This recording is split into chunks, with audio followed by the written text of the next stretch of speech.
চলতি বছরের শীতে সংযুক্ত আরব আমিরাত সহ মধ্যপ্রাচ্যের বিভিন্ন দেশে তীব্র শীত পড়েছে। এর মধ্যেই শুক্রবার আমিরাতের বেশ কয়েকটি অঞ্চলে মাঝারি থেকে ভারী বর্ষণ হয়েছে।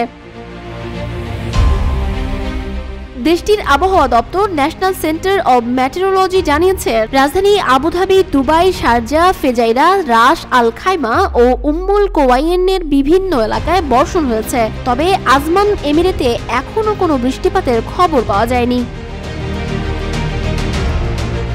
এদিকে বৃষ্টিপাতের সঙ্গে কুয়াশার প্রভাব দেখা দেয়ায় রাস্তাঘাট পিচ্ছিল হয়ে গেছে এবং দৃশ্যমানতা কমে গেছে। এ পরিস্থিতিতে খুব জরুরি প্রয়োজন ছাড়া ঘরের বাইরে বের না হওয়ার পরামর্শ দিয়েছে আবহাওয়া অধিদপ্তর। পাশাপাশি গাড়ি চালকদের ধীর গতিতে গাড়ি চালানোর এবং বিশেষ সতর্কতা অবলম্বনের নির্দেশ দেওয়া হয়েছে।